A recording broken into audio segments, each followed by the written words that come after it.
Imagina ser un rey 603 años antes de Cristo y encontrarte cara a cara con Jesús. ¿Qué harías? Muchas personas ni siquiera saben que Jesús estaba en el Antiguo Testamento.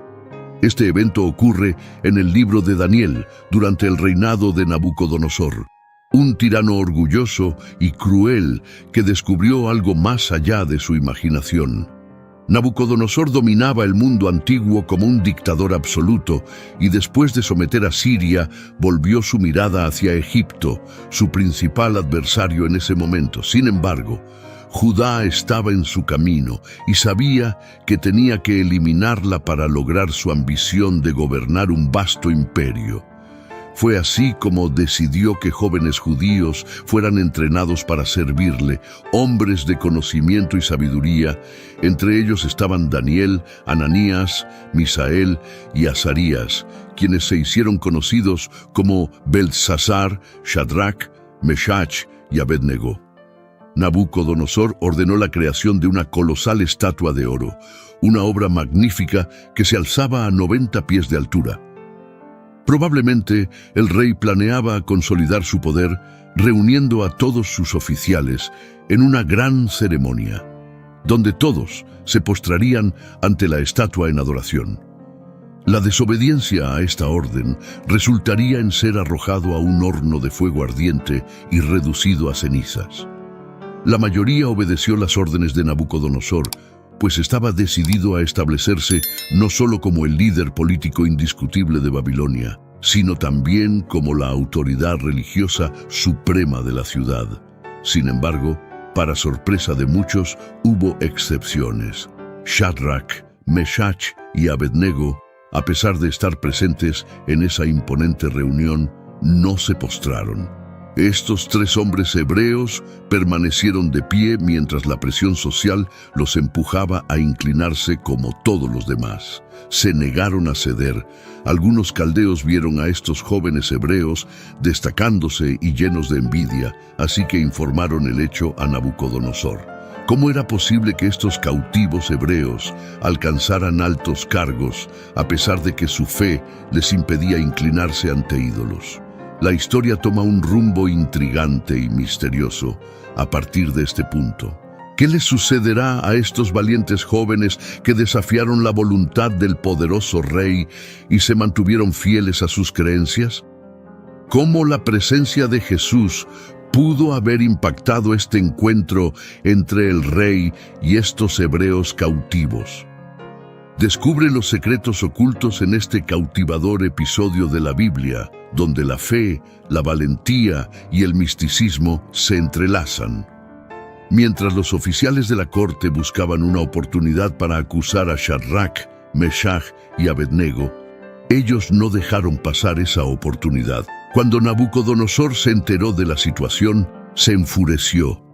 Sorprendentemente, permitió que los acusados respondieran a las acusaciones, lo que podría indicar cierto respeto por ellos. Sin embargo, no había dudas de que el rey solo aceptaría una respuesta: completa sumisión. Tenían dos opciones: adorar el enorme ídolo de oro u ofrecerse al fuego, a pesar de haber elogiado previamente al dios hebreo. Nabucodonosor ahora cuestionaba quién era el Dios que podría liberarlos de su poder. La respuesta del rey vendría más adelante, en Daniel 3, 13 y 14. En una furia furiosa, Nabucodonosor ordenó que Sadraque, Mesaque y Abednego fueran llevados ante él. El rey les preguntó si era cierto que no servían a sus dioses ni adoraban la imagen de oro que él había erigido. Frente al rey, estos valientes hombres judíos desafiaron directamente su orden y se entregaron en manos de Dios. Su respuesta fue impresionante. «Oh Nabucodonosor, no necesitamos defendernos ante ti en este asunto. Si el Dios a quien servimos puede librarnos, Él nos librará de tu horno de fuego ardiente y de tus manos, oh Rey. Pero si no, sepas, oh Rey, que no serviremos a tus dioses, ni adoraremos la imagen de oro que has levantado». Daniel 3, 16, 18. En otras palabras, dijeron: preferimos temer a nuestro Dios que a tu horno, incluso si decide quemarnos.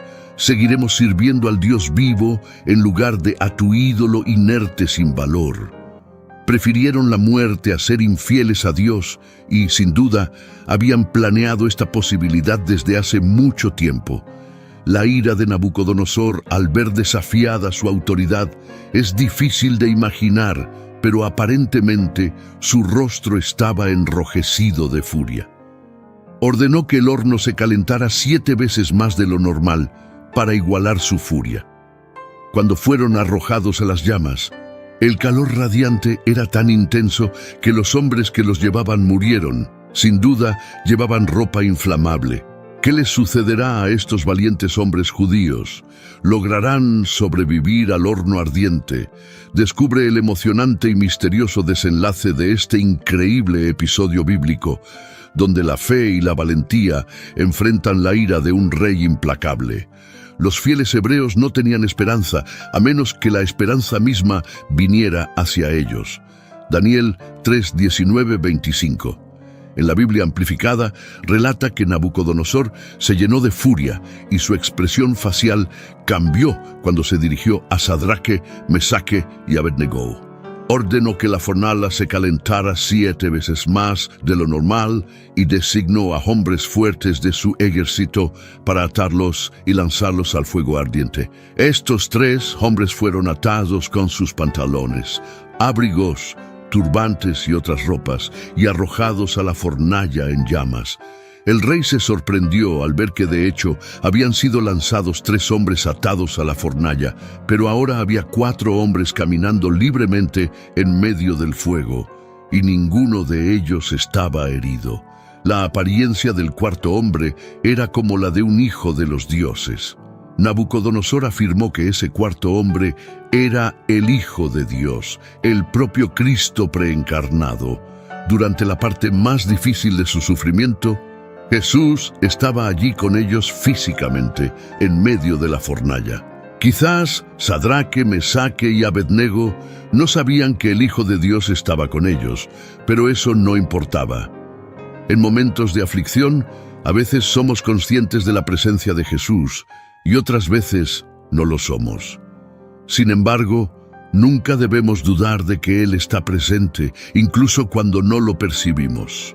La historia de estos 3 valientes hombres nos enseña sobre la fidelidad de Dios y cómo Él está con nosotros en nuestros momentos más desafiantes. Descubre el emocionante desenlace de esta historia inspiradora, donde la fe inquebrantable encuentra la presencia divina en medio de las llamas.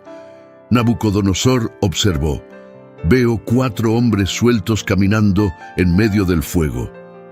Notó que los 4 hombres estaban libres mientras estaban en la fornalla. Solo las cuerdas que los ataban se habían quemado por el fuego. Dios puede asombrar a aquellos cuyos corazones están endurecidos, no solo contra Él, sino también contra su pueblo. Aquel que creó el alma puede hacer que su espada se acerque incluso al alma del tirano más poderoso. La fornalla era lo suficientemente grande como para que tuvieran espacio para caminar. Estaban indemnes y podían caminar libremente. Sus mentes estaban en paz, como si estuvieran en un paraíso o jardín de placer. La respuesta a la pregunta de si un hombre puede caminar sobre brasas ardientes sin quemarse los pies es sí. No luchaban por salir de la fornalla porque estaban ilesos. En cambio, caminaban libremente. Caminaban despreocupados en medio de las llamas, creyendo que el mismo Dios que los protegió del fuego también los liberaría de él. Nabucodonosor tenía la impresión equivocada de que era la persona más poderosa del mundo, pero se encontró con alguien que era mucho más poderoso que él. ¿Qué impacto tendría eso sobre él? ¿Todavía tendría la confianza para exigir que otros lo adoraran como a un Dios? Daniel 3, 26, 27, en la Biblia amplificada, narra que entonces Nabucodonosor se acercó a la puerta del horno en llamas y dijo: «Siervos del Dios Altísimo, salgan de ahí y vengan aquí». Así que Sadraque, Mesaque y Abednego salieron del fuego. Los sátrapas, prefectos, gobernadores y consejeros del rey se reunieron alrededor de ellos y vieron que el fuego no había tenido ningún efecto en los cuerpos de estos hombres. Sus cabellos no estaban chamuscados, sus ropas no estaban quemadas ni dañadas, ni siquiera olían a humo. Nabucodonosor se dio cuenta de que los hombres que había condenado habían sido divinamente salvados. No se les había chamuscado un solo cabello. La increíble intervención divina fue evidente para todos los presentes. Descubre cómo esta experiencia transformó la visión del rey sobre su propia grandeza y atestigua el poder sobrenatural de Dios al proteger a aquellos que permanecen fieles a Él, incluso en medio de las adversidades más ardientes. Sus cabellos no fueron chamuscados incluso después de ser arrojados a la terrible fornalla de Nabucodonosor.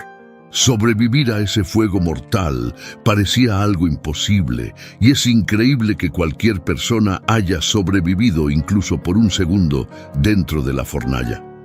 Cuando tantos otros perecieron afuera, Dios puede liberarnos de una prueba o puede sostenernos y fortalecernos milagrosamente durante una prueba. Quedamos impresionados por la fe en el único Dios verdadero de ellos. Su respuesta en medio de la prueba confirmó tres cosas: la creencia inquebrantable en el Dios de la Biblia, la confianza en el Dios que es quien dice ser y cumplirá lo que promete, y se rebeló por su dependencia del único que tenía el poder de liberarlos del mal. El reconocimiento de Dios sobre el rey más poderoso del mundo resultó en la revelación del poder supremo de Dios a los incrédulos. Su fe demuestra que Dios es capaz de liberarnos de nuestros propios problemas y pruebas. Como cristianos, sabemos que Dios es capaz de librarnos, pero también sabemos que no siempre actúa de esta manera. Según Romanos 5, Dios puede permitir pruebas y dificultades en nuestras vidas para fortalecer nuestro carácter, aumentar nuestra fe o por otras razones desconocidas.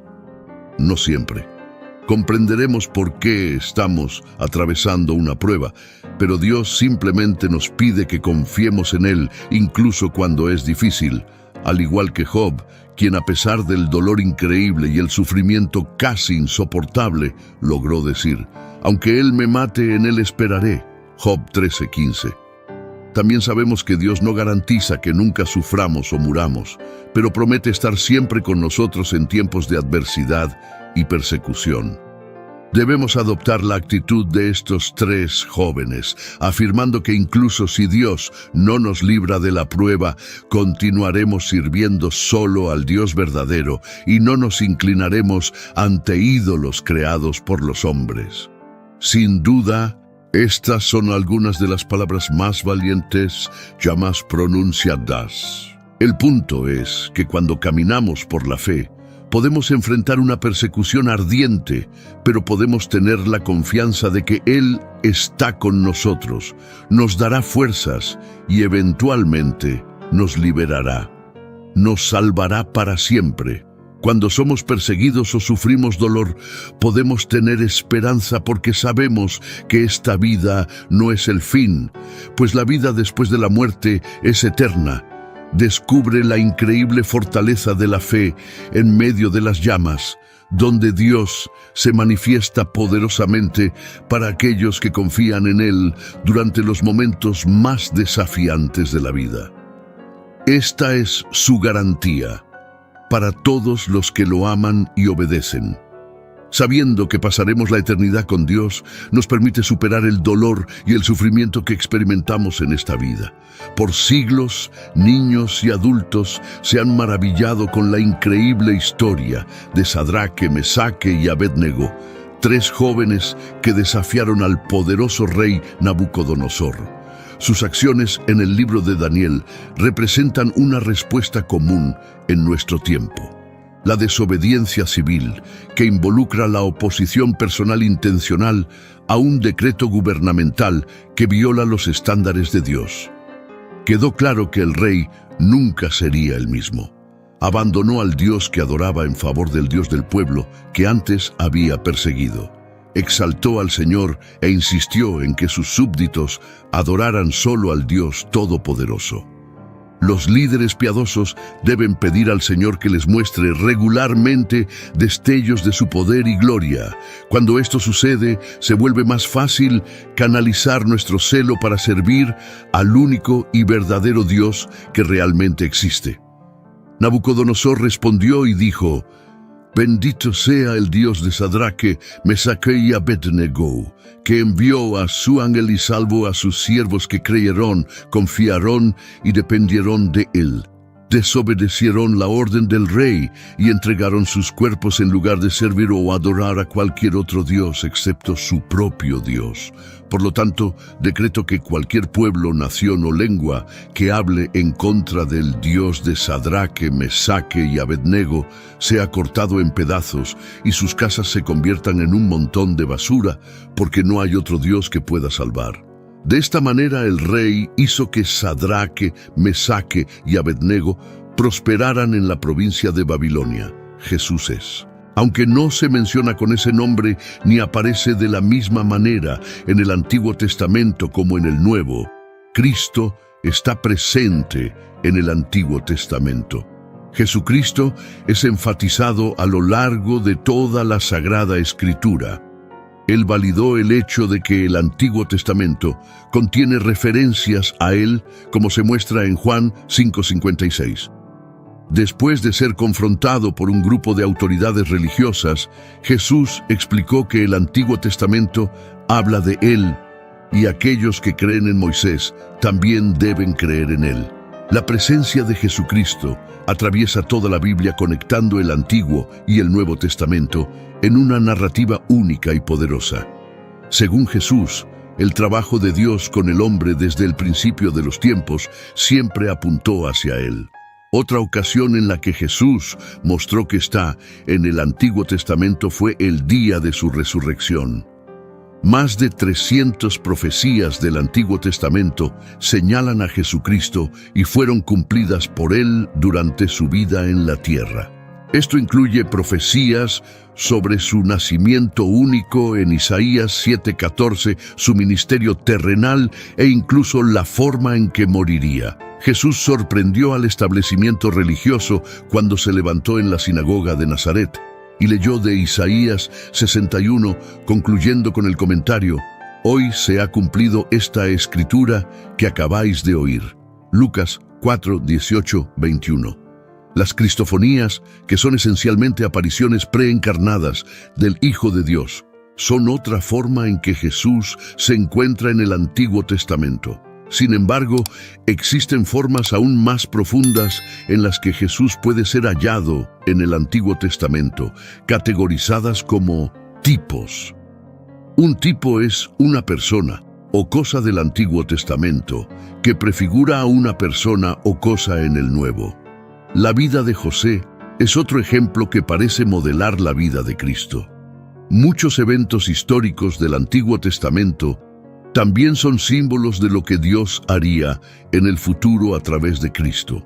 Por ejemplo, Dios llamó a Abraham para ofrecer a su hijo Isaac como sacrificio, y Abraham profetizó: Dios proveerá para sí el cordero para el holocausto, hijo mío.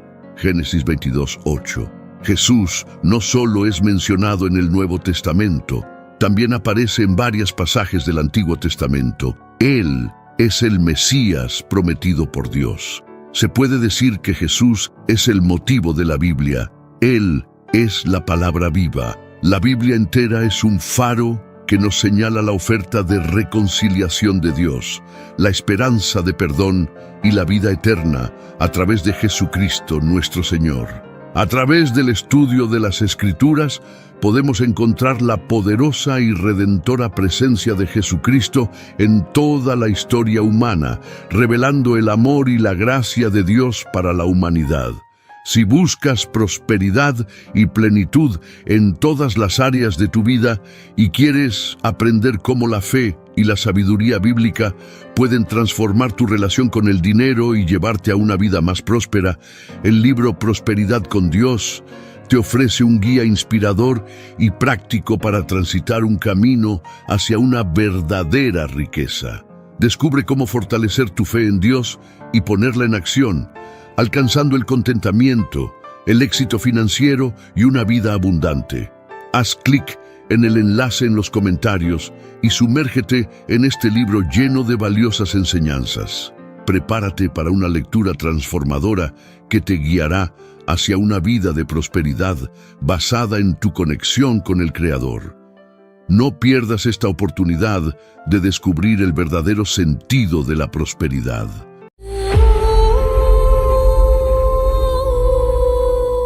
Ya ha llegado, pero la gente no lo ve.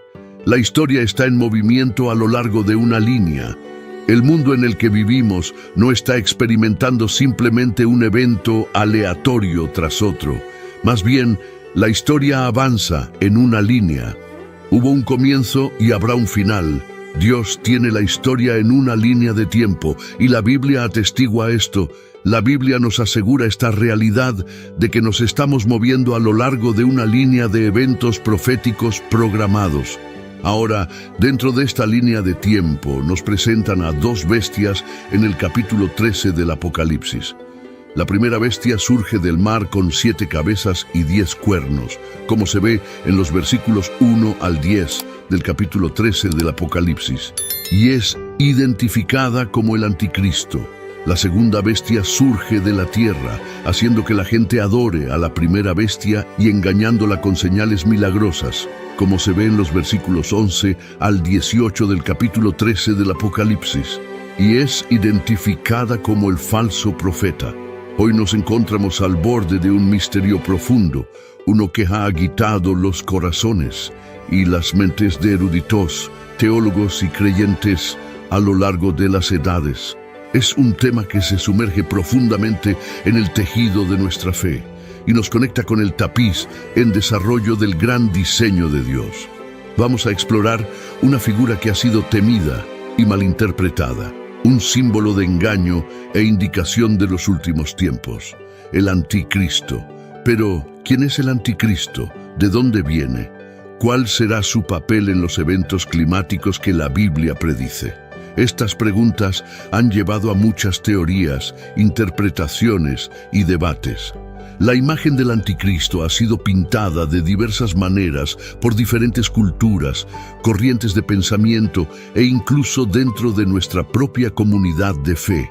Algunos ven a un individuo rico y poderoso, mientras que otros imaginan una figura alienígena engañosa. Podría ser un líder político, una figura religiosa o incluso algo relacionado con la tecnología moderna. Estas ideas, aunque variadas, tienen sus propias fortalezas y debilidades. Al sumergirnos en este tema, los invito a abrir sus corazones y mentes. Viajemos juntos a través de la palabra de Dios, buscando sabiduría y discernimiento a medida que desentrañamos las teorías diversas y convincentes que rodean al Anticristo. Desde el principio debo dejar claro que no adhiero a cada una de estas teorías. Simplemente estoy presentando información sobre teorías que existen respecto al Anticristo. Teoría 1. La teoría del multimillonario. Esta teoría sugiere que el Anticristo será una figura adinerada e influyente que utilizará sus vastos recursos para manipular y controlar sistemas y gobiernos globales. Exploraremos esto más a fondo al examinar algunos pasajes de Apocalipsis 13, la bestia del mar, en los versículos 1-2 del capítulo 13 de Apocalipsis. El capítulo comienza con la visión de una bestia que surge del mar con 10 cuernos y 7 cabezas. Estos símbolos a menudo se han interpretado como representaciones de diferentes naciones o estructuras de poder. La teoría sugiere que el Anticristo, como multimillonario, podría controlar estas estructuras, posiblemente como líder de una corporación global o como una figura política influyente con conexiones con varios gobiernos del mundo. Autoridad y adoración. Apocalipsis, capítulo 13, versículos 4 al 8. A la bestia se le otorga autoridad sobre cada tribu, pueblo, lengua y nación. La gente adora a la bestia, asombrada por su poder. Esto puede interpretarse como simbólico de la influencia y autoridad que el individuo adinerado podría ejercer en la sociedad moderna. La teoría sostiene que la vasta riqueza del anticristo le permitiría moldear la opinión pública, controlar los medios e incluso manipular a líderes políticos. Control económico. Apocalipsis, capítulo 13, versículos 16-17. Este pasaje describe cómo la segunda bestia, otra figura en el capítulo, obliga a todas las personas a recibir una marca sin la cual no pueden comprar ni vender. En la teoría del multimillonario, esto podría representar la capacidad del anticristo para controlar la economía global, al ocupar posiciones clave en finanzas internacionales o controlar tecnologías esenciales. El anticristo podría imponer políticas económicas alineadas con su agenda. En resumen, la teoría del multimillonario interpreta las imágenes y descripciones en el capítulo 13 del Apocalipsis como simbólicas de un individuo rico e influyente que utilizará sus recursos para ganar control sobre varios aspectos de la sociedad, desde la política hasta la economía y la tecnología. Esta teoría podría explicar un fenómeno recurrente en la sociedad contemporánea. Una vez que un individuo acumula una fortuna lo suficientemente grande como para alcanzar el estatus de multimillonario y se convierte en una figura destacada en la opinión pública, suelen surgir diversas teorías vinculándolo al papel del anticristo. Casi como si cada año hubiera un nuevo objetivo para estas especulaciones. Teoría 2. La teoría del engaño alienígena. También existe una teoría que sugiere que habrá un engaño satánico en los últimos días, donde el anticristo se presentará como un extraterrestre de otro planeta. Esta perspectiva destaca los poderes engañosos y habilidades sobrenaturales del anticristo, tal como se describen en la Biblia, en la cuenta histórica y en los mitos del Génesis, que narran interacciones entre seres terrestres y entidades de otro mundo. Nosotros, como cristianos que creemos en la Biblia, sabemos que estas cuentas son verdaderas. Es importante mencionar también que otras culturas hablan de visitantes de otros mundos. Escrituras sumerias y otras culturas antiguas describen interacciones entre seres terrestres y entidades de otro mundo. Estas cuentas no solo son intrigantes, sino que también forman una narrativa que retrata a estas entidades como influyentes, impartiendo sabiduría y conocimientos avanzados a los humanos. Los poderes engañosos y habilidades sobrenaturales son advertidos por la Biblia en los tiempos finales, en Mateo, capítulo 24, versículo 24, y en 2 de Tesalonicenses, capítulo 2, versículo 11. Un ser alienígena o una figura que afirme ser extraterrestre ciertamente encajaría en esta narrativa de un engaño poderoso. La atracción del conocimiento avanzado y la supuesta superioridad de una raza alienígena podrían resultar una narrativa convincente para muchos. Por un momento, solo piense en el impacto y la asombrosidad que esto causaría en el mundo. Si un ser de otro mundo llegara a este planeta, sin duda el mundo adoraría a ese ser. Seamos honestos, este mundo ya adora a las personas y ya adora a los seres humanos normales. Observa a las celebridades, ya son prácticamente adoradas. Son prácticamente ídolos en la vida de las personas. Ahora imagina si ocurriera un engaño alienígena con un ser proveniente de otro planeta, llegando con respuestas a los problemas del mundo, teniendo soluciones para el estado económico del mundo y ofreciendo respuestas a los desastres naturales. Imagina incluso que llega a la Tierra afirmando conocer el origen de la Tierra o declarándose el ingeniero o arquitecto del planeta.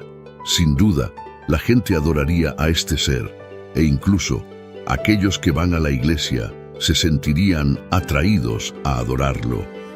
La pregunta sobre qué originó la Tierra sigue sin respuesta según el mundo, aunque se afirme que la Tierra resultó de una supuesta gran explosión. La fuente de esa explosión en sí sigue siendo desconocida. Por lo tanto, existe una alta probabilidad de que si seres alienígenas llegaran y nos dieran una explicación extraterrestre sobre la vida en la Tierra, los orígenes de las religiones e incluso los orígenes de nuestro planeta, sería muy persuasivo para que miles de millones de personas abandonaran sus religiones y todos adoraran al mismo ser. Se requerirá algo sobrenatural, y esa es la verdad. Y creo que el diablo no escatimará esfuerzos para obtener la adoración del mundo que siempre ha anhelado. En resumen, la teoría del engaño alienígena plantea un escenario complejo y cautivador en el cual el anticristo podría presentarse como un ser alienígena. Esta teoría se basa en elementos históricos, teológicos y culturales para crear una narrativa que resuene con la fascinación moderna por la vida extraterrestre. Teoría número 3. La teoría del líder político con respecto al anticristo postula que la figura surgirá como un carismático líder político con la capacidad de unir a varias naciones bajo un solo gobierno al ofrecer promesas de paz, prosperidad y resolución de conflictos de larga data. Este individuo atraerá a un gran número de seguidores, pero eventualmente alejará a las personas de Dios. La teoría se conecta fuertemente con varios pasajes bíblicos, incluido Daniel, capítulo 7, versículos 23-25, que desempeña un papel crucial en dar forma a esta perspectiva. Desglosemos Daniel, capítulo 7, versículo 23-25, y analicemos cómo es relevante para la teoría del líder político. Daniel, capítulo 7, versículo 23. Así dijo: en cuanto a la cuarta bestia, habrá un cuarto reino en la tierra que será diferente de todos los reinos y devorará toda la tierra, la pisoteará y la romperá en pedazos. Analicemos dos frases clave en este versículo. Frase número 1, el cuarto reino. La profecía en Daniel habla de un cuarto reino que es único y tiene el poder de consumir toda la tierra. Esto podría interpretarse como un gobierno o entidad global poderosa que lidera el anticristo. Frase número 2, devorar toda la tierra. Esta imagen de devorar y pisotear la tierra podría simbolizar el dominio del líder sobre varias naciones y gobiernos, posiblemente logrado mediante conquistas militares, maniobras políticas o coerción diplomática. Daniel capítulo 7, versículo 24. En cuanto a los 10 cuernos, de este reino surgirán 10 reyes, y después de ellos surgirá otro que será diferente de los anteriores, y derribará a 3 reyes. Analicemos dos frases clave en este versículo. Frase número 1, 10 cuernos, 10 reyes. Los 10 cuernos, que representan 10 reyes o líderes, podrían ser vistos como una coalición o confederación de naciones.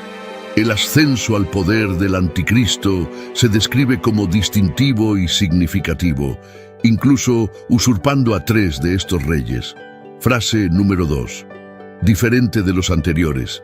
Esto enfatiza la naturaleza única del liderazgo del anticristo, diferenciándolo de gobernantes anteriores, quizás a través de un carisma sin precedentes, habilidad política o apelación ideológica. Daniel capítulo 7, versículo 25. Hablará palabras contra el Altísimo, maltratará a los santos del Altísimo, y tratará de cambiar los tiempos y la ley, y le serán entregados en sus manos por un tiempo, tiempos y medio tiempo. Analicemos dos frases clave en este versículo. Frase número 1. Hablar palabras contra el Altísimo. La postura blasfema del anticristo contra Dios concuerda con la teoría de que este líder intentará desviar la adoración y lealtad de Dios hacia él mismo o su gobierno. Frase número 2. Maltratar a los santos. La opresión del anticristo hacia los fieles refleja una agenda más amplia de suprimir o marginar la fe religiosa, especialmente aquella que sigue principios bíblicos. Frase número 3. Cambiar los tiempos y la ley. Esto puede señalar los esfuerzos del anticristo por remodelar los marcos legales y morales de la sociedad, alineándolos con sus propios valores y metas en lugar de los mandamientos de Dios. En resumen, Daniel, capítulo 7, versículos 23-25, pinta un cuadro vívido de un líder único y poderoso que se eleva por encima de los demás, manipula leyes, se opone a Dios y busca el dominio global. Estos aspectos son consistentes con la teoría del líder político del anticristo, que lo ve como una figura carismática que une al mundo bajo un solo gobierno mientras aleja a las personas de la verdadera fe. La teoría del líder en torno al anticristo ha fomentado un patrón recurrente en el discurso moderno. Esta teoría podría explicar por qué, cada vez que un individuo se eleva para convertirse en un importante líder político y atrae una atención significativa del público, surgen diversas especulaciones que postulan que este líder o aquel podría ser el anticristo. Casi como si cada año, con la presentación de una nueva figura política, las conjeturas se renovaran y se enfocaran nuevamente. Cada vez que hay un nuevo presidente o líder político clave, hay un flujo de personas que señalan razones por las cuales esa figura en particular podría ser el anticristo de una forma u otra. La idea es que el anticristo se convertirá en un líder político para gobernar el mundo. Ahora voy a mencionar algunas otras teorías con respecto al anticristo, pero no entraré en tanto detalle como lo hice para las primeras tres teorías. Teoría número 4. Líder religioso. Otra teoría sostiene que el anticristo será un líder religioso que creará una religión mundial utilizando milagros y señales engañosas. Esta perspectiva enfatiza el engaño espiritual, descrito en 2 Tesalonicenses, capítulo 2, versículos 3-4. Teoría número 5. Reconstrucción del Imperio Romano. Algunos intérpretes de la profecía bíblica argumentan que el anticristo surgirá de un imperio romano revivido o reconstruido, a menudo asociándolo con la Unión Europea u otras entidades occidentales. Esta teoría está vinculada a menudo con la interpretación de las bestias en Daniel, capítulo 7, y Apocalipsis, capítulo 13. Teoría número 6. Líder de una iglesia apóstata. Algunos creen que el anticristo podría surgir desde dentro de la iglesia cristiana, representando una forma apóstata de cristianismo que niega doctrinas esenciales. Esta perspectiva se basa en pasajes que hablan de la apostasía o alejamiento en los últimos tiempos, como 1 Timoteo, capítulo 4, versículos 1-2. Teoría número 7. Tecnología e inteligencia artificial. Con el crecimiento de la tecnología e inteligencia artificial, algunas teorías contemporáneas proponen que el anticristo podría estar conectado o incluso encarnado en un sistema de inteligencia artificial. Esta teoría se centra en los aspectos engañosos y controladores del anticristo, según se describe en el Apocalipsis. Ahora que hemos examinado las diferentes teorías sobre la identidad del anticristo, es importante señalar que, aunque el anticristo en sí mismo aún no ha llegado al escenario mundial, su espíritu está sin duda aquí, trabajando para preparar el camino para su eventual llegada. Es crucial que seamos vigilantes y discernientes, entendiendo las señales y protegiendo nuestros corazones. En contra de su influencia, la Biblia nos advierte sobre el anticristo en la primera epístola de Juan, capítulo 4, versículo 3, que dice: «Pero todo espíritu que no confiesa que Jesús no es de Dios, y este es el espíritu del anticristo, del cual ustedes oyeron que viene, y que ahora ya está en el mundo». Al observar el mundo hoy, queda claro que nos dirigimos en una dirección específica, y hay señales de que el espíritu del anticristo se está volviendo más audaz. Es crucial para nosotros, como creyentes, reconocer estas señales y responder con discernimiento y fidelidad a la palabra de Dios. Uno de los indicadores prominentes del creciente influjo del espíritu del anticristo es la creciente prevalencia del secularismo y el rechazo de los principios morales de Dios. Presenciamos una cultura creciente de individualismo y autogratificación, donde las personas priorizan sus deseos por encima de todo, a menudo despreciando el bienestar de los demás. Esta mentalidad egocéntrica está en contraste directo con el desinterés y el amor enseñados por Cristo. El espíritu del anticristo prospera en un mundo que coloca los deseos humanos por encima del plan divino de Dios, alejando a las personas del camino de la rectitud. El espíritu del anticristo está presente hoy, trabajando en nuestro mundo.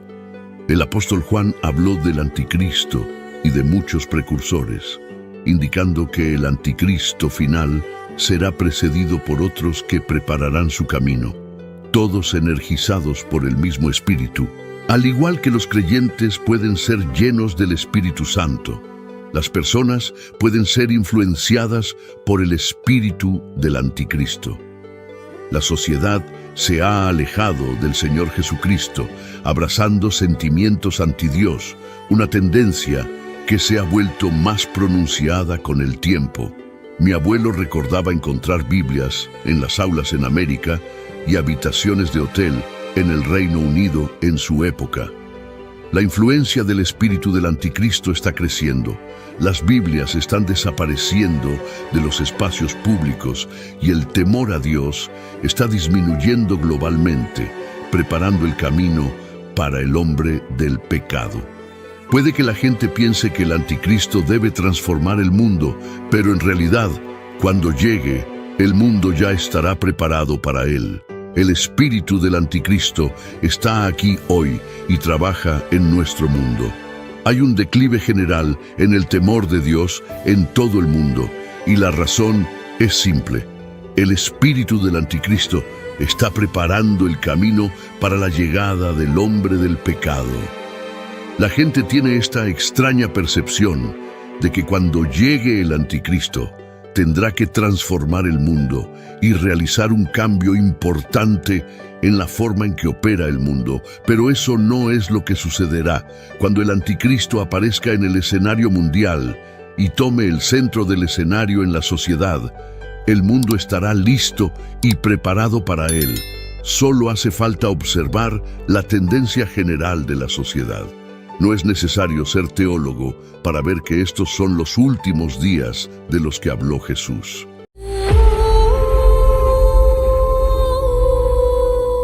Las visiones más misteriosas de Ezequiel, en primer lugar, se presentaron cuando Dios llamó a Ezequiel para ser profeta.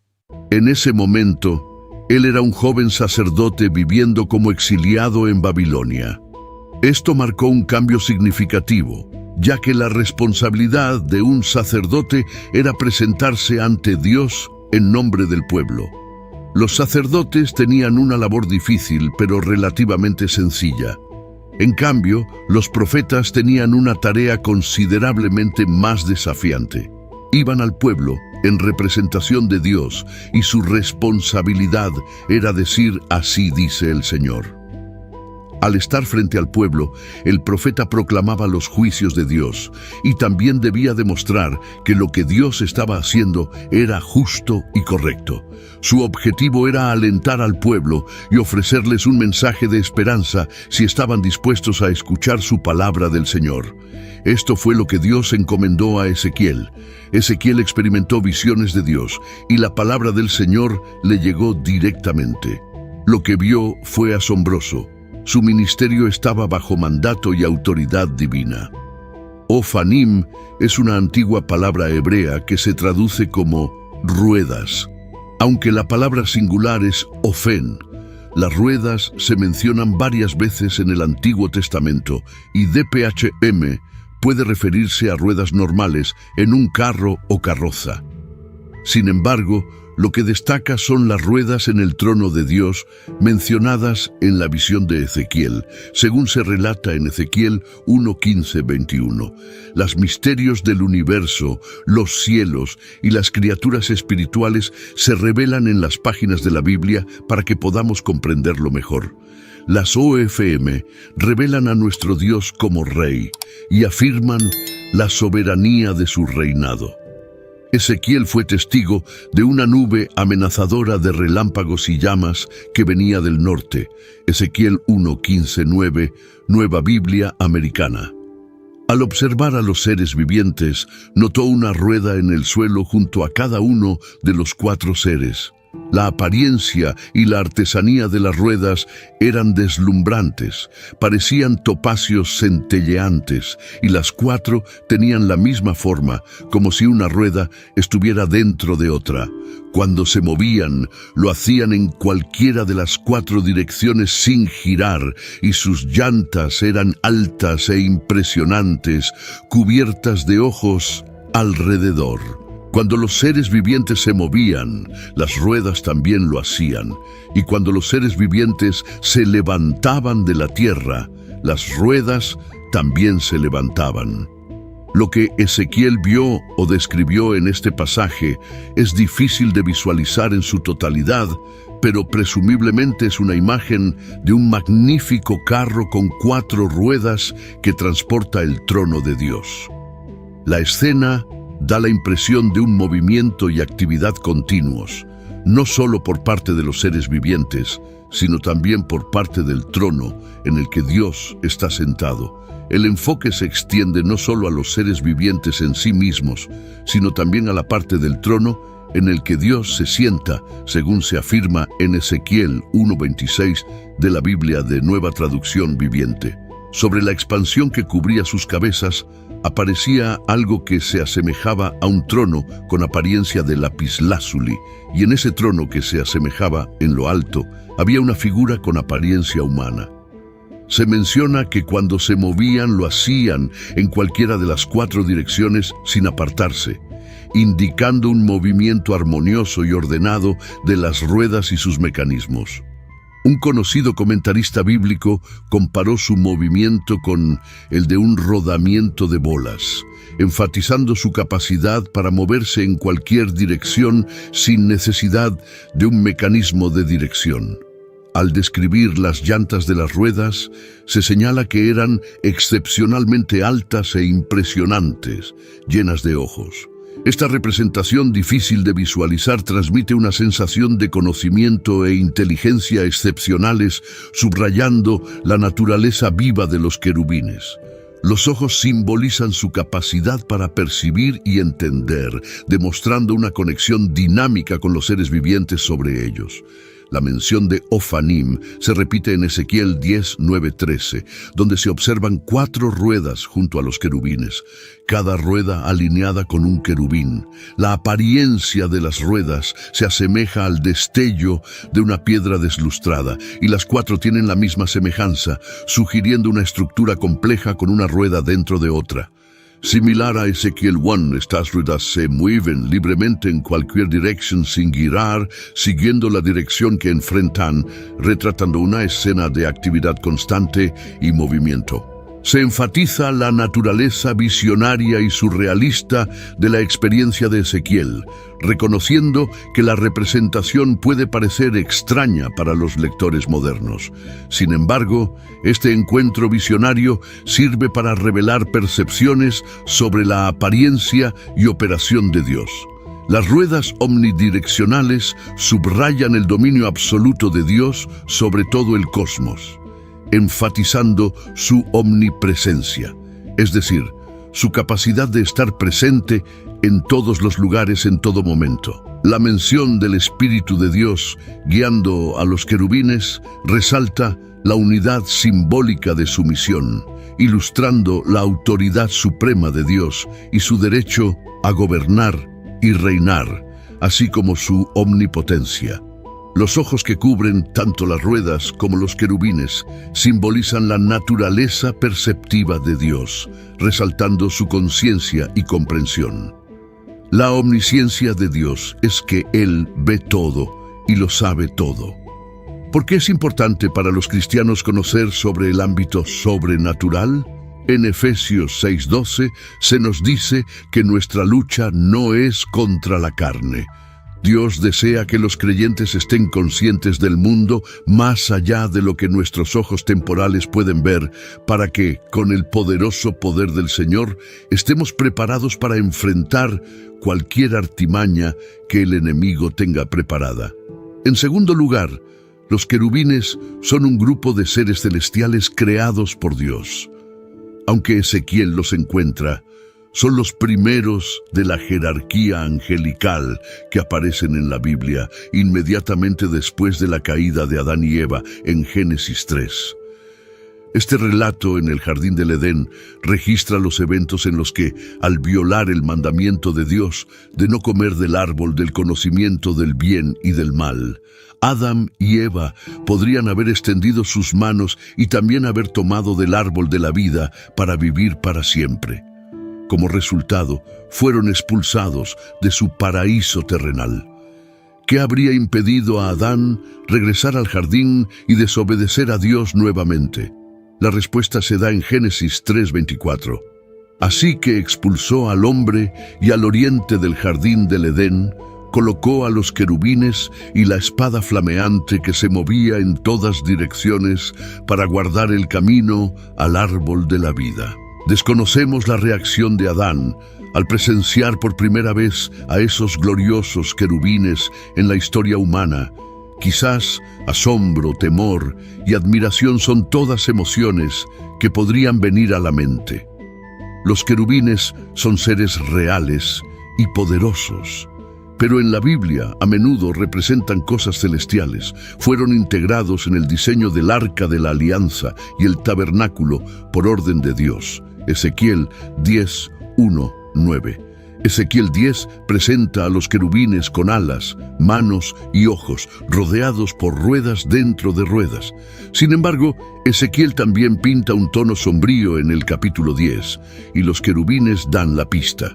El profeta presenta su visión que profetiza la destrucción de Jerusalén en Ezequiel 9:3. Cuando el Señor desciende de su trono sobre los querubines hasta el umbral del templo, mientras en el capítulo 10.1, Dios regresa para tomar su lugar sobre los querubines. En la calma, antes de la tormenta, vemos a los querubines estacionados en el lado sur del santuario, posicionándose hacia la ciudad. Son testigos del comienzo de la retirada gradual de la gloria de Dios de Jerusalén. El aleteo de sus alas indica eventos de inmensa importancia que están por suceder. En el versículo D5, los querubines se levantan en preparación para la partida.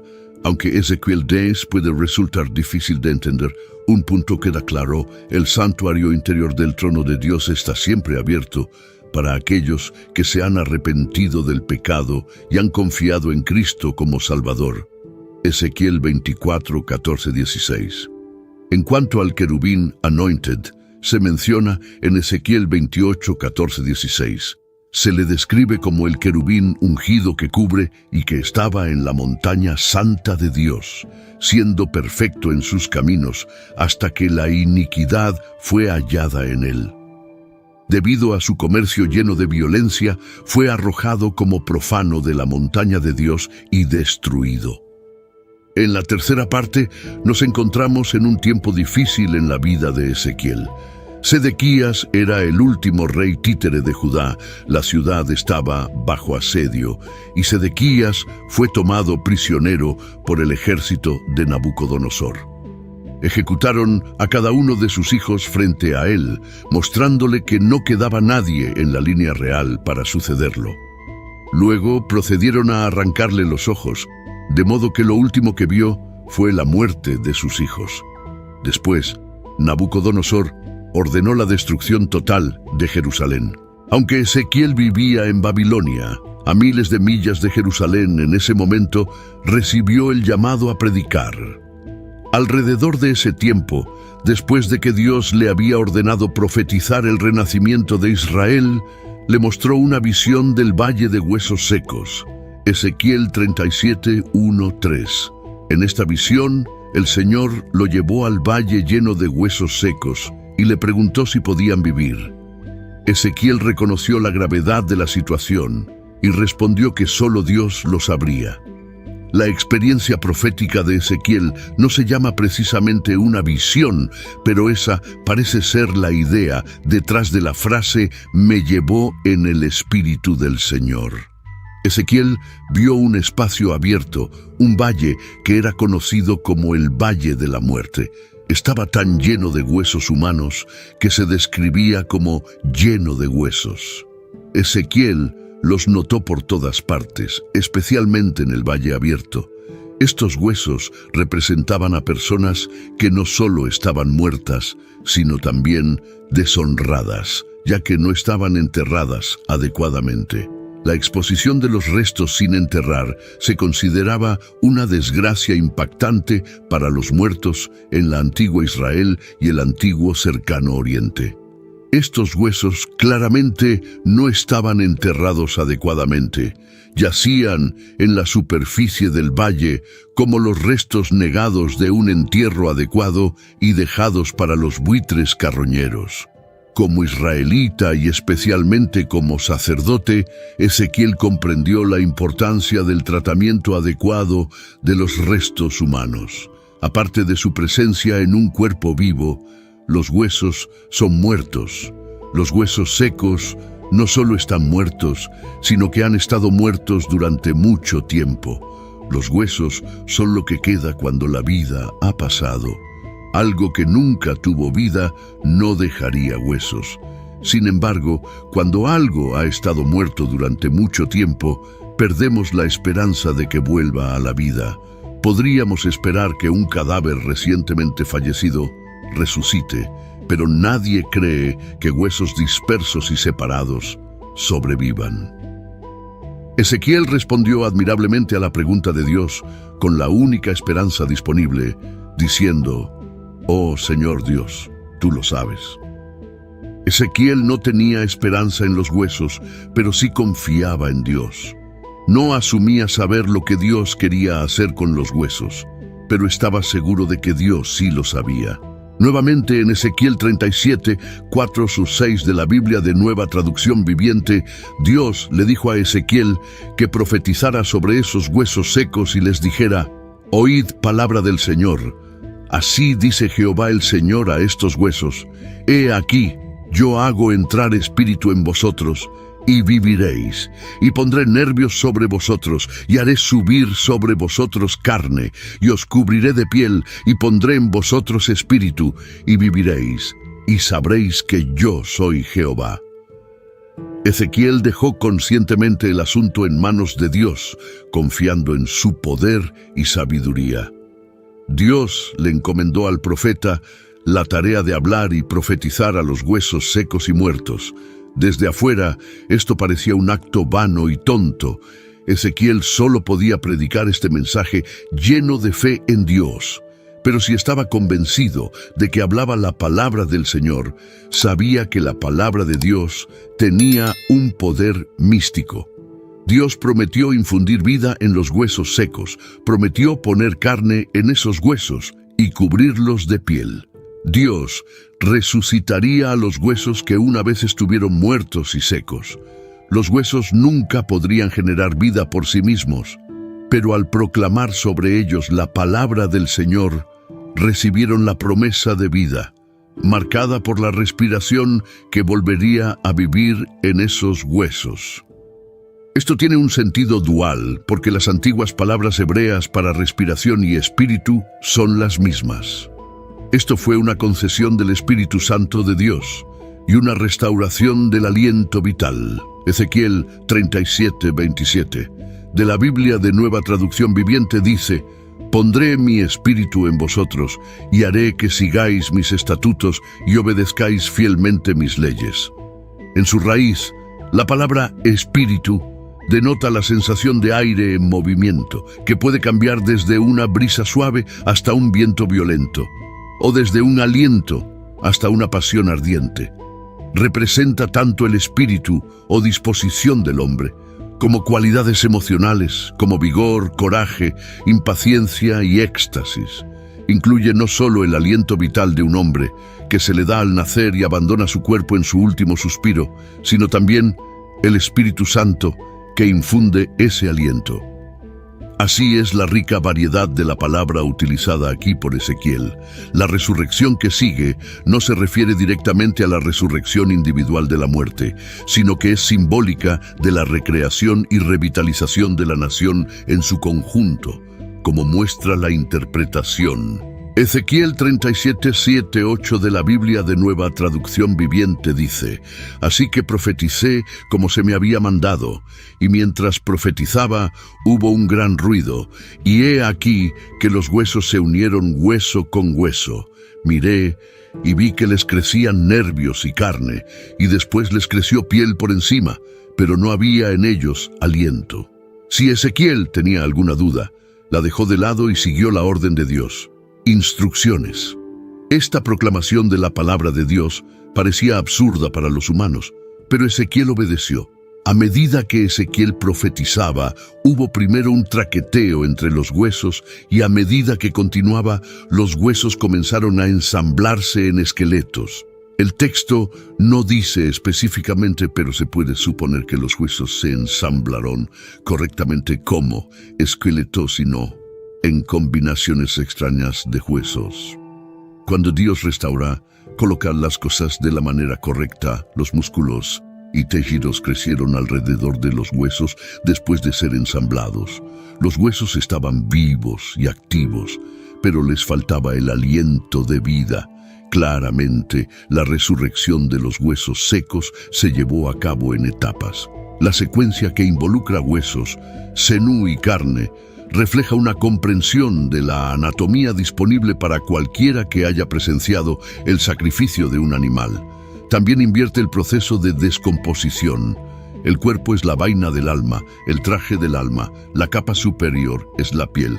La interior es la carne, la más interna de todas son los huesos y el senú. Así que aquí estaban hombres con piel, con carne y senú, pero al igual que Adán antes de ser inspirado por el aliento de vida, les faltaba el espíritu de vida. No hay enseñanza en las Escrituras de que la resurrección de alguien de la muerte física se lleve a cabo en etapas, como se afirma aquí para los huesos secos del pueblo de Israel, Ezequiel 37:9-10 de la Biblia de Nueva Traducción Viviente. Entonces él me dijo: profetiza al Espíritu, profetiza, hijo de hombre, y dile al Espíritu: así dice el Señor Omnipotente, ven, Espíritu, de los cuatro vientos, y sopla sobre estos muertos para que vuelvan a vivir. Así que profeticé como me había mandado, y el Espíritu entró en ellos, y revivieron y se pusieron de pie. Era un ejército inmensamente grande. El versículo anterior dejó la visión rebosante de cuerpos resucitados y activados que aún carecían de aliento.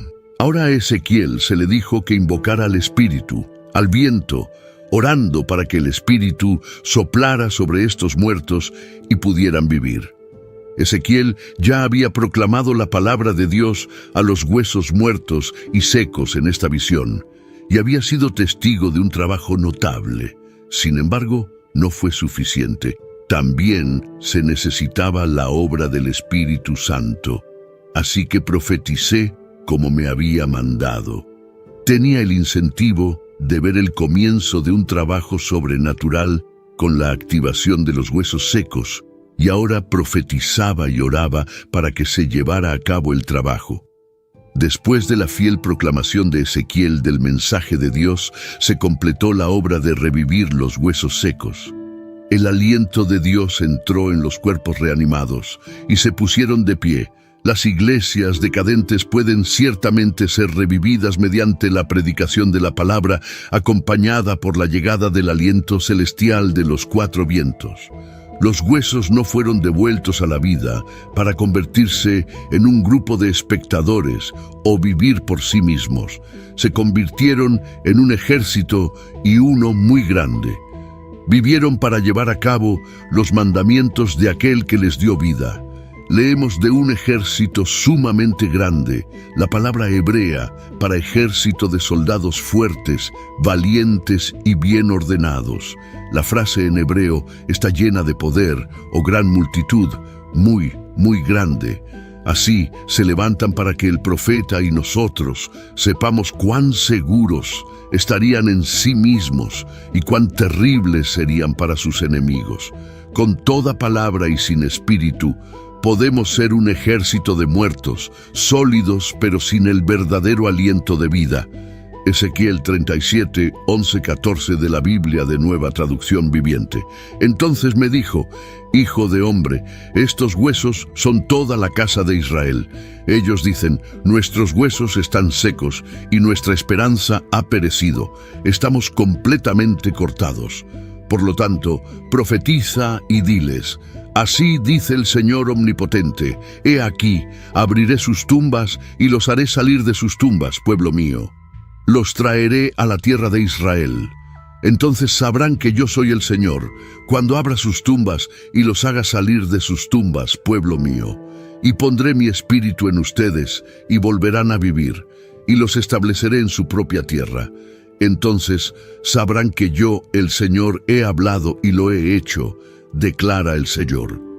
Podríamos asumir que Ezequiel se dio cuenta de que los huesos en su visión representaban a su pueblo.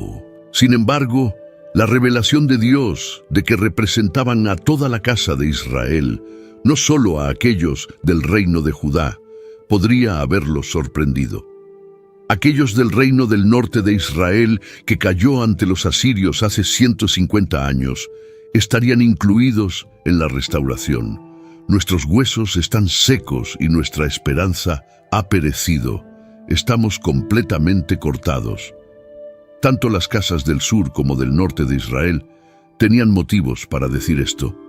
Dios era su única esperanza de supervivencia y restauración. Abriré sus tumbas y los haré salir de sus tumbas, pueblo mío. Los traeré a la tierra de Israel.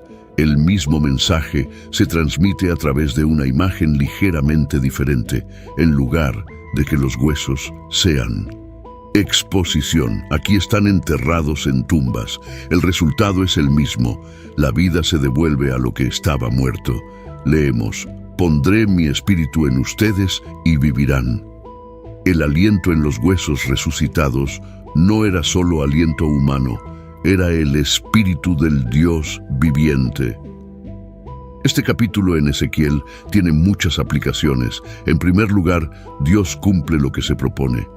No solo satisface nuestras necesidades físicas, sino que va más allá. Dios reconoce que tenemos una profunda necesidad espiritual que solo puede ser satisfecha por Él. No podemos sobrevivir sin Él, porque no podemos respirar sin el aliento de vida. En segundo lugar, no importa cuánto hayamos fallado o caído en el pecado, Dios puede repararlo todo, no importa cuán secos estén nuestros huesos. La tarea de Ezequiel no era tener éxito en el sentido humano. En cambio, debía ser veraz al declarar: esto dice el Señor Dios. El título favorito de Ezequiel para Dios era el nombre compuesto Señor Dios o Adonai Yahvé. Lo usó más de 200 veces. Número 4. Gog y Magog. Ezequiel 38 y 39 presentan una de las predicciones más notables pero difíciles de comprender en la Biblia.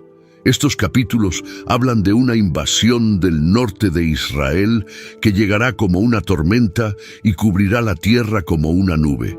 Israel parecerá condenado, pero Dios intervendrá en este ataque. Después de muchos días, serás convocado para el servicio en los últimos años. Vendrás a la tierra restaurada de los estragos de la espada, donde se ha congregado gente de muchas naciones a las montañas de Israel, que había sido un páramo continuo. Pero su gente fue sacada de las naciones y vivían seguros, todos ellos. Te levantarás contra ellos. Vendrás como una tormenta, serás como una nube que cubre la tierra, tú y todas tus tropas y muchas naciones contigo. Así dice el Señor Dios: Sucederá en ese día que vendrán pensamientos a tu mente y concebirás un mal plan. Y dirás: subiré contra un país abierto, vendré contra aquellos que están en reposo y en paz, que viven seguros, todos ellos, que viven sin murallas y sin barras ni puertas, para saquear y apoderarme del botín, para volver tu mano contra las ruinas que ahora están habitadas y contra la gente que se ha reunido de las naciones, que ha adquirido ganado y bienes, que vive en el centro del mundo. Te dirán: has venido a saquear, has reunido tus hordas de hombres de guerra, para apoderarte del botín, para llevarse plata y oro, para llevarse ganado y bienes, para tomar gran botín. Por lo tanto, profetiza, hijo de hombre, y di a Gog: así dice el Señor Dios, en ese día, cuando mi pueblo Israel viva seguro, ¿no te darás cuenta de ello? Y vendrás de tu lugar en las partes remotas del norte, tú y muchas naciones contigo, todas ellas montando caballos, una gran horda y un poderoso ejército. Y subirás contra mi pueblo Israel como una nube para cubrir la tierra en los últimos días. Sucederá que te traeré contra mi tierra, para que las naciones me conozcan cuando me muestre santo a través de ti ante sus ojos, oh Gog. Porque se nos dice que la invasión de Gog tendrá lugar en los últimos días. Esta profecía podría cumplirse en la primera parte de la tribulación, ya que el anticristo tendrá una solución para el dilema de Oriente Medio y firmará un acuerdo de paz de 7 años con Israel durante las tribulaciones.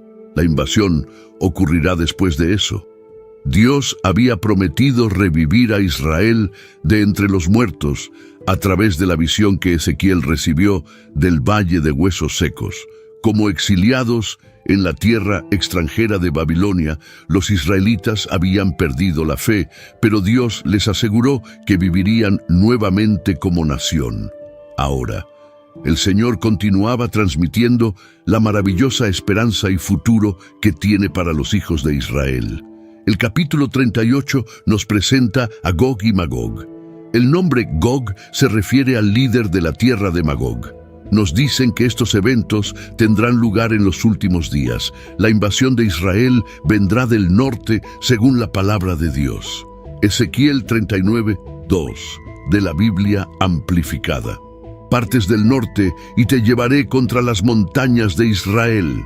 Ezequiel 38:4-6 dice: te haré volver, pondré garfios en tus mandíbulas y te sacaré a ti y a todo tu ejército, caballos y jinetes, todos ellos magníficamente vestidos, con armaduras completas, una gran multitud con escudos pequeños y escudos grandes, todos ellos empuñando espadas. Persia, Irán, Cus, Etiopía y Fut, Libia, en el norte de África, estarán contigo. Todos ellos con escudo y casco. Gomer, posiblemente Alemania, y todas sus tropas. La casa de Togarma, posiblemente Turquía, de las partes remotas del norte, y todas sus tropas, muchos pueblos contigo. Gog no actuará solo en esta invasión, sino que será ayudado por una coalición de naciones. Muchos maestros de la Biblia creen que Gomer y Togarma se refieren a Alemania y Turquía en términos de esta coalición. Estos países creerán que están al mando, pero según Dios, el ataque de la coalición está destinado a saquear y destruir a Israel. Este concepto no es nuevo. Incluso ahora, muchos países de Oriente Medio se oponen abiertamente a Israel. Cualquier país que sea amigo de Israel es visto como un enemigo por estos países. Ezequiel 38:19-23, en la Biblia amplificada declara: con celo y en mi furia ardiente declaro que en este día habrá sin duda un gran terremoto en la tierra de Israel, de modo que los peces del mar, las aves del cielo, los animales del campo, todas las criaturas que se arrastran por la tierra, y todos los hombres que están sobre la faz de la tierra temblarán y se estremecerán ante mi presencia. Las montañas se derrumbarán, los lugares escarpados caerán y cada pared caerá al suelo. Llamaré a una espada contra Gog en todas mis montañas, dice el Señor Dios. La espada de cada soldado invasor estará contra su hermano, aliado en pánico y confusión, con pestilencia y derramamiento de sangre. Entraré en juicio con Gog y descargaré lluvias torrenciales con grandes piedras de granizo, fuego y azufre sobre sus hordas y sobre las muchas naciones que están con él.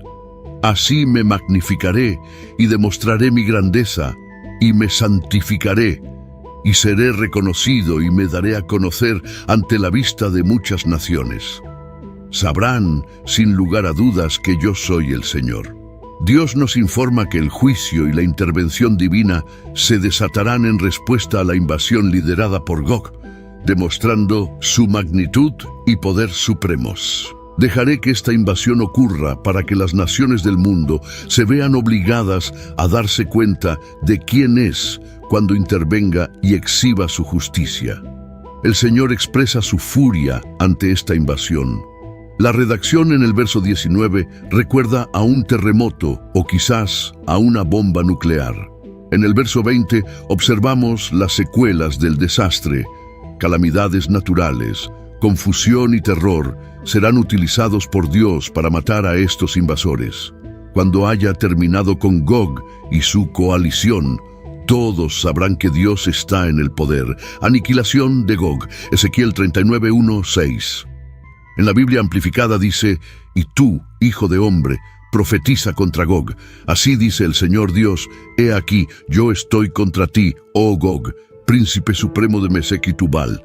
Te haré volver y te llevaré, te conduciré desde los lugares más remotos del norte y te traeré contra las montañas de Israel. Haré que tu arco caiga de tu mano izquierda y que tus flechas se caigan de tu mano derecha. Caerás muerto en las montañas de Israel, tú y todas tus tropas y las naciones que están contigo. Te daré como alimento a toda clase de aves de rapiña y a los animales del campo. Caerás en campo abierto, porque yo he hablado, dice el Señor Dios. Enviaré fuego sobre Magog y sobre los que habitan seguros en las costas, y sabrán sin lugar a dudas que yo soy el Señor». El capítulo 39 continúa informándonos sobre la destrucción de la alianza de países con un enfoque en Gog y su tierra de Magog. El Señor comenzó enfatizando su oposición a Gog, luego mostró la aniquilación total de la coalición. 5/6 del ejército invasor de Dios serán derrotados y sus armas serán impotentes contra el Señor. Ezequiel 39:15 en la Biblia amplificada dice: «Haré conocer mi santo nombre en medio de mi pueblo Israel. No permitiré que profanen más mi santo nombre, y las naciones sabrán que yo soy el Señor, el Santo de Israel. He aquí viene y se cumplirá, dice el Señor Dios. Y cuando tú, Gog, ya no existas, los habitantes de las ciudades de Israel saldrán y prenderán fuego a las armas y las quemarán. Los grandes escudos, los pavesines, los arcos y las flechas, las masas de guerra y las lanzas. Durante 7 años utilizarán esto como leña. No tomarán leña del campo, ni cortarán, ni recogerán leña de los bosques, porque con las armas harán fuego, y saquearán a quienes los saquearon, y despojarán a quienes los despojaron, dice el Señor Dios. Y en aquel día le daré a Gog un lugar de sepultura allí en Israel, en el valle de los que pasan al este del mar. Bloqueará el paso de los que quieran pasar, así que lo enterrarán allí con todas sus hordas, y lo llamarán el valle de Hamón-Gog, multitud de Gog. Durante 7 meses, la casa de Israel los estará enterrando para purificar la tierra. Sí, todos los habitantes de la tierra los enterrarán, y será para su renombre el día que aparezca en mi gloria y esplendor, dice el Señor Dios. Elegirán hombres que recorran constantemente la tierra, comisionados para enterrar a aquellos que pasan, los cuerpos que yacen sin sepultura en la superficie del suelo, con el fin de purificarla. Al final de los 7 meses, harán una búsqueda, mientras aquellos que pasan por la tierra pasan. Y si alguien ve un hueso humano, erigirá una marca junto a él, hasta que los enterradores lo hayan sepultado en el valle de Hamón-Gog. El pueblo de Dios tendrá suficiente combustible para los próximos 7 años gracias a las armas. Se requerirán 7 meses para enterrar a los muertos y equipos especiales se encargarán de encontrar y enterrar cualquier cuerpo fallecido restante.